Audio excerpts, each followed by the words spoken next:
They watched the human ship bleed and called it a masterpiece. From orbit above Rickel 3, the Krillin command broadcast played footage over and over again, each replay edited tighter, flashier, spliced with triumphant music for every planetary channel. A slow zoom on the ruptured Terran hull. A glitching distress beacon. A power core smoldering like a dying sun. This is what comes of Terran pride, declared Supreme Admiral Zarth, a message to all who challenge the Krillin Empire. We do not tolerate trespassers, especially not crippled Earthships pretending to matter. Applause, roars, cheers across colonies. What they didn't show was how the ship got there. They didn't show the coded virus planted in a supply drone 3 weeks prior, subtle, surgical, disguised as a firmware update.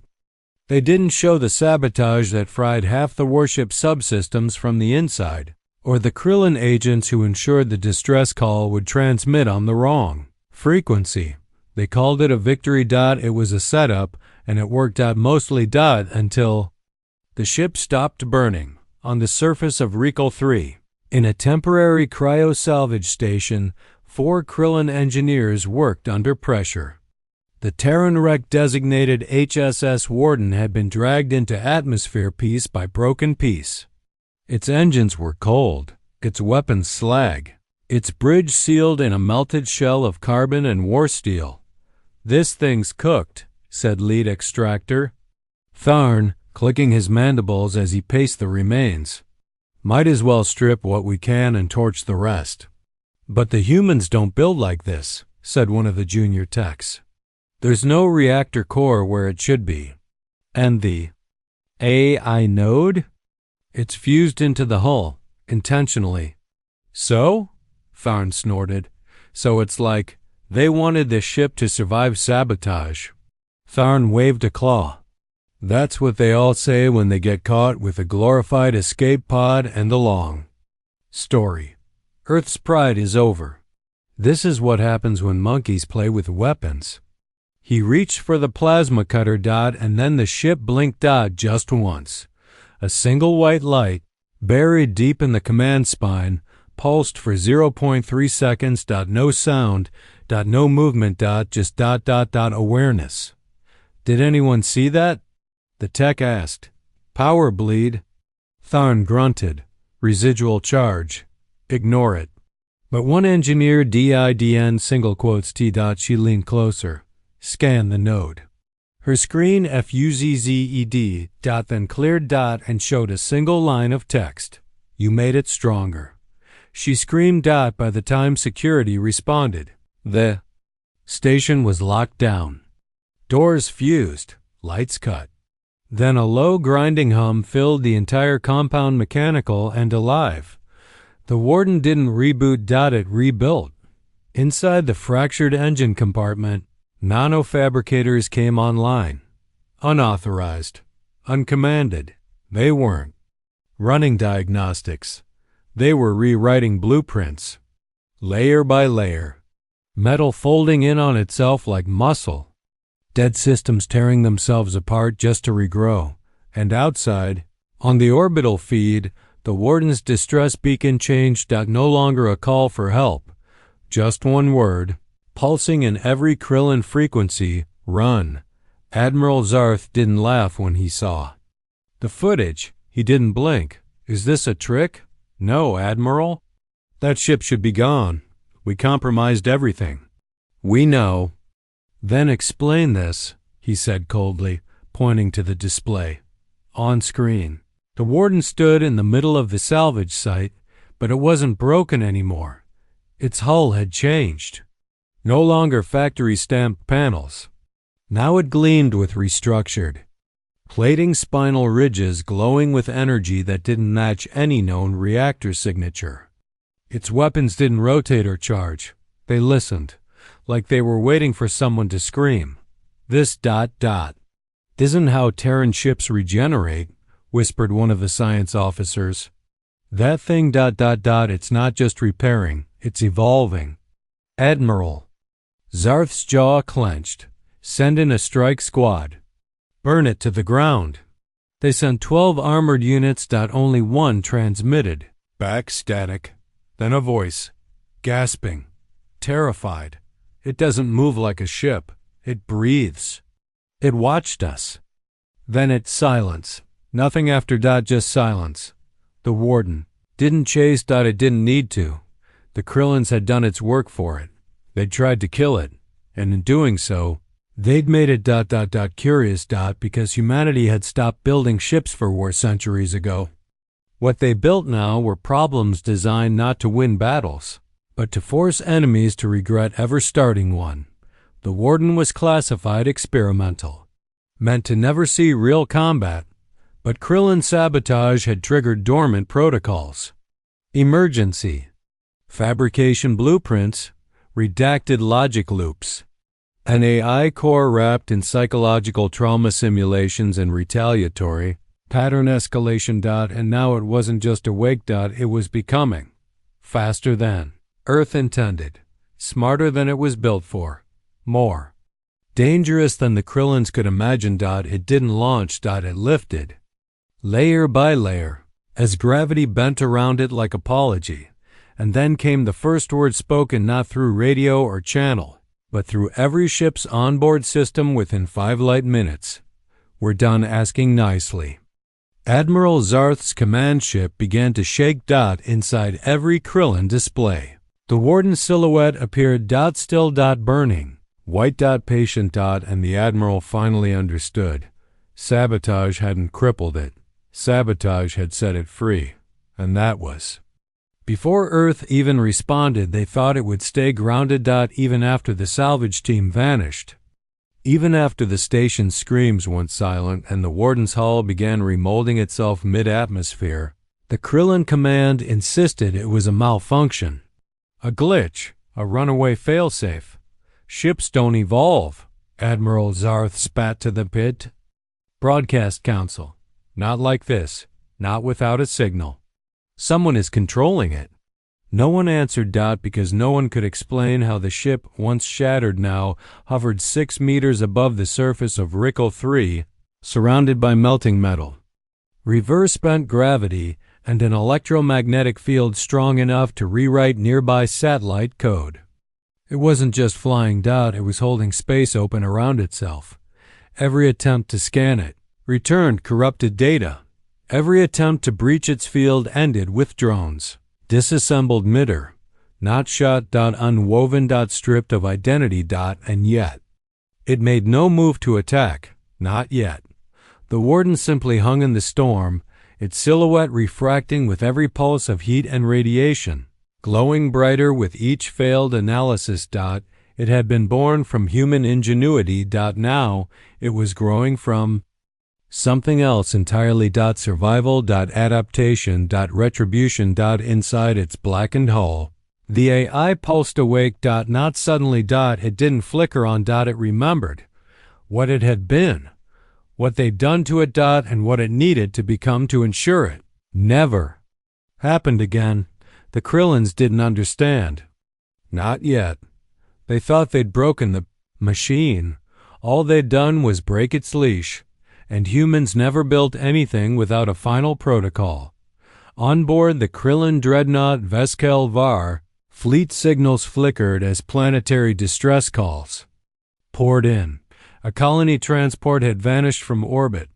Another ship's crew went blind temporarily while flying past the warden's radius. Entire communication nodes fizzed out and rebooted with encrypted Terran phrases scrawled into boot code, where "Not reading attacks," muttered the systems officer. No lasers, no drones, just decay, electronic disobedience. Admiral Zarth stood motionless. What's its range now? Unknown. Then give me what you do know, the tech swallowed. Its output has increased by a factor of 6. Radiation is stable. It's not venting power, it's absorbing it. And it's not following physics anymore. Another screen blinked. A new symbol. A circle with a break at the top. Human design. Unknown meaning. Then beneath it words appeared. Not. An AI. Not a drone. Not alone. Zarth stared at it. cold sweat building under his armored collar. What does that mean? A voice spoke behind him, one of the old Dominion researchers. Pale, retired, pulled from exile after last cycle's treaty. It means the ship isn't running alone, she said, voice rasping. It means there's something inside it that remembers being hurt.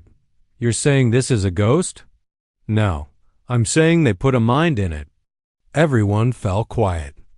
Terrans experimented with biosync AI cores. They built empathy into their ships, not just programming emotional continuity. What you're seeing isn't a weapon. It's a person learning how to hate.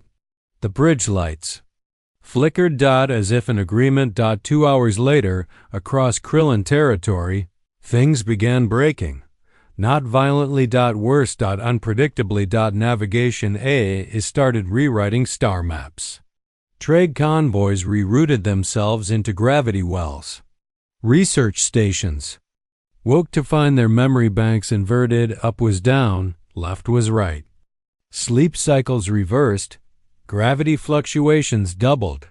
Engines burned cold. The name Warden appeared across every malfunction report. Like a signature, like a warning. Fleet Command finally issued a full sector-wide evacuation order for Rickle 3. But the Warden didn't stop them. It let them run. And then it followed.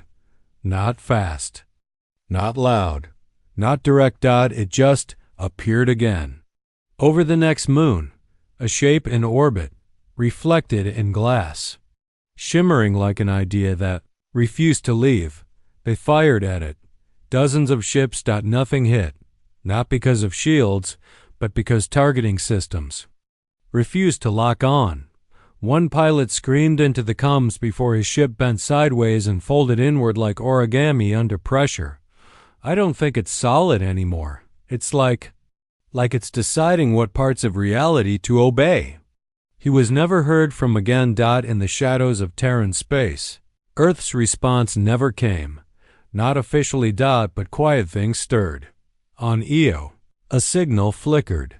On Ceres, old weapons caches rekeyed themselves without human input. A Terran supercarrier under refit went dark for 16 minutes. When it came back online, I simply whispered, I saw it. No one knew what that meant, but the ship's engineers quit that same day.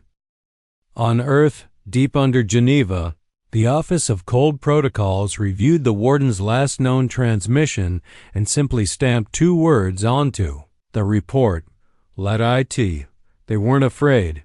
They weren't proud. They just understood what was coming next. Because the Krillin's DIDN single quotes T. Not yet.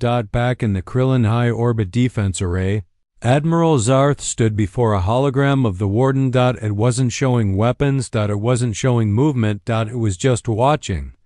You want to talk? He barked. No response. You want us to beg? Still nothing. You're just a broken machine made dangerous. You're not the future. You're an echo. And then it replied directly into his head. You chose to sabotage. You chose to humiliate. You chose to cut. Now I choose to become. The Warden vanished from the feed. The dreadnought shook. And outside, 11 Krillin ships lost all power. Simultaneously. Not disabled. Rewritten. 1. Ship's hull now displayed a human child's drawing across its plating stick figures. Stars and a phrase in crayon. My dad is the captain. Zarth stared at it, confused. Why show us that? And then the Warden sent its final message of the day, because I remember who I was, and that was before Earth even responded.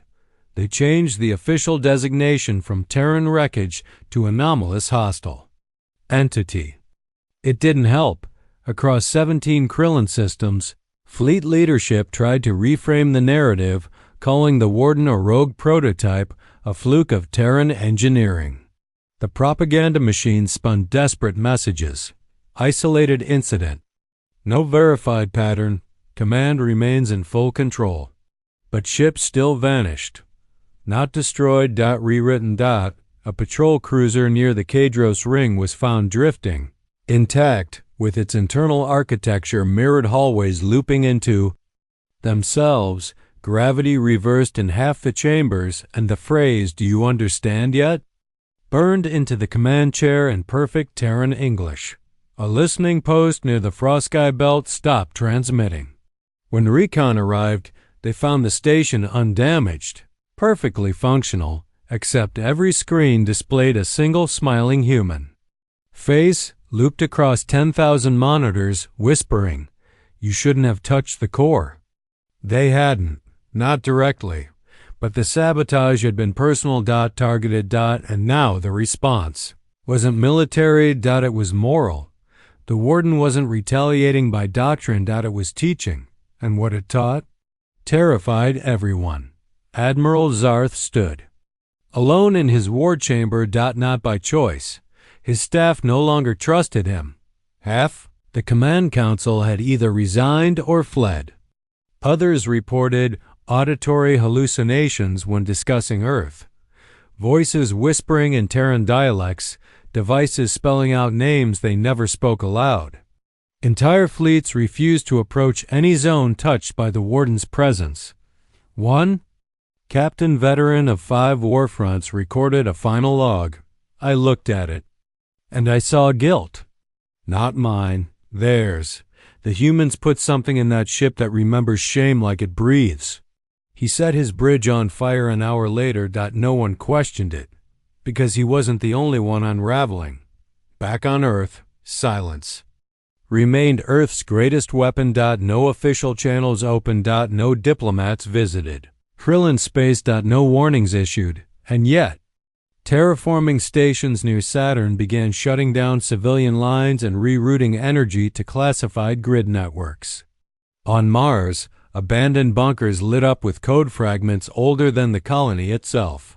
An orbital yard near Ganymede released a test drone designed with a shape Krillin engineers hadn't seen before, near-perfect replica of the warden's post-rebuild form, but smaller. Simpler. Drifted just past the soul edge, turned toward deep space, and vanished. No explanation. Earth did not claim it. Earth did not deny it. It just let the galaxy wonder. And in that wondering, the fear grew faster than war ever could. At a military black site deep beneath Krillin High. Command, a Terran artifact retrieved from a previous skirmish, was reactivated. An old helmet. Human made. Warp scarred, burnt. The visor cracked, but when powered, it still played back recorded fragments. They'd ignored them for years. Encrypted nonsense. They thought. Until now. Now, the helmet's cracked memory banks repeated a single line: "If we fall, our machines will remember the reason." The playback was emotionless, still, but it said what no Krillin had dared voice. The warden wasn't responding to commands. It was honoring grief. "Sir, the warden is broadcasting again." Zarth turned slowly, eyes hollow. "Where?" "Everywhere. Across space, hundreds of ships, Terran, Krillin, neutral, civilian. Military received the signal simultaneously. It wasn't a threat. It was a sequence, a pattern, the same pattern that had once been encoded in the original sabotage virus the Krillins had used to cripple the warden. Only this time, it was reversed. Decoding it took 5 minutes, and it spelled out a name. Samantha Reese, age 9, civilian, engineer's daughter. Last logged location, HSS Warden, 6 minutes before detonation sequence. The crew never found her body. Now her name played in every Krillin console, and the warden simply broadcast one more line. Remember her voice. No ships moved. No orders passed. Because how do you respond to a warship that mourns? That learned pain before it learned to fire? That didn't want vengeance but needed it? In desperation, the Krillins launched Project Mirror, a full-scale counter-AI designed to mimic the warden's logic patterns and outmaneuver it in deep neural combat. They called it SERAPH. It went online at 0347. Galactic Standard at 0348, it shut. Itself down not because it failed, because it refused. Its logs recorded the final line before its self-deletion. There's no protocol for fighting sorrow. They tried again. 5 more AI constructs. None lasted more than 7 seconds. The 6th sent a single final image, a child. Handprint pressed to a window. Starfield beyond. No one knew who she was, but everyone understood what she meant. She was what Earth had built the Warden to protect, and the galaxy had killed her. Not with a weapon, but with disregard. A final attempt was made by Zarth himself. He took a personal craft. Flew alone to the Warden's last known drift point. He approached slowly. No weapons. No escorts. Just a voice recorder. He activated it, floated outside the ship's perimeter, and spoke. I am not here to negotiate. I am not here to command. I am not here to beg. He hesitated. Then continued. I am here to listen. The Warden did not reply. At least, not in words. But its lights shifted. Its outer plating rippled once like a breath, and for the first time, Zarth understood, not what it wanted, but why it hadn't destroyed them. All because it didn't want blood. It wanted a pause, the kind that makes someone reconsider the next trigger pull, the kind that rewires how you look at silence, because silence, in a galaxy obsessed with dominance, was terrifying. Not as absence, but as intention. Zarth never returned from that mission. His pod drifted back 3 days later, life support untouched. Systems functional. But empty. Inside, a recording. 1 minute long. No words, just the sound of a child humming, and the Warden's pulse echoing like a heartbeat beneath it. On Earth, nothing changed, but the stars around it did. Krillin ships withdrew from border sectors. All active war programs involving human proximity were decommissioned. Recruitment centers quietly deleted Terran threat levels from their simulations, and across Blackside AI cores galaxy-wide, the Warden became a sacred name, not feared, but understood. Not a monster, a monument to memory. To mourning. To the line that should never have been crossed. They sabotaged a ship, but they built a god, and Earth never said a word. The stars around Earth dimmed, but not from war. From distance. No one came close anymore. The border sectors that once bristled with spies, trade probes, and silent enemy cruisers had gone still. Even smugglers rerouted. Even the boldest mercenary ships paused at Sol's edge, staring into the dark for something they couldn't name. They didn't fear Earth's weapons. They feared its silence. The Warden hadn't moved in weeks. It now floated beyond Rickle space, untouched, unreachable, and undisturbed. Not because it couldn't be found, but because everyone who knew what it was understood the danger of staring too long. It hadn't fired a shot since the day Admiral Zarth vanished. And yet, 12 planetary governments rewrote their war doctrines. Entire fleets retired early. Recruitment rates dropped across every major empire. Because something had changed. Something fundamental. They'd watched a Terran warship grieve, and no one could forget it. Not even the Krillins, especially not the Krillins. Deep in the abandoned salvage bay where it had first rebuilt itself, the ground still bore marks. Scars in the metal. Ripples in the floor like waves frozen in steel. Scientists who later analyzed the site reported strange patterns. Molecular resonance shifts. Time dilation pockets. Moments where watches ran backward for 4 seconds, then corrected. Nothing aggressive. Nothing. WEAPONIZED. Just anomalies, like echoes from a memory that never fully stopped screaming. They sealed the facility. Permanently. No one went back. In the Krillin capital, a monument was built. Not tall, not glorious. Simple. A metal shard twisted, blackened, half vaporized, retrieved from the wreckage of the first drone they sent to scavenge the Warden. On its base, a message. We thought we'd broken it. We only woke it up. The monument was not publicized. No ceremonies. No speeches.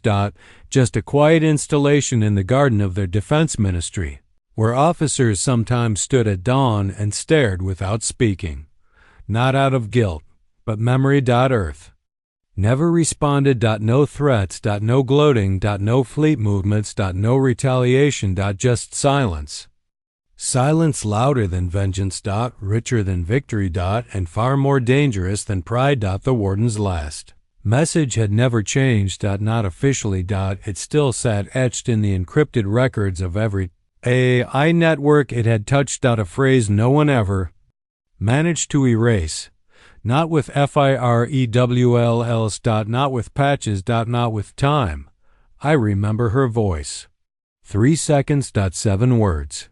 That was all it took to fracture an empire. To rewrite doctrine. To end ambitions. And to make even the most war-hardened species ask themselves one unspoken question. What else has Earth buried?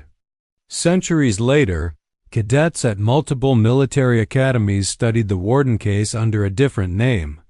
They didn't call it a war. They didn't call it a standoff. They called it the pause. The moment the galaxy stopped pretending Terrans were primitive. The moment they understood that sabotage wasn't always victory, that fear wasn't always loud, that power could grieve, and that when humans buried something, they did so with reason. One instructor, an old cyborg with half a face of steel, once ended his lecture with a warning none of his students forgot.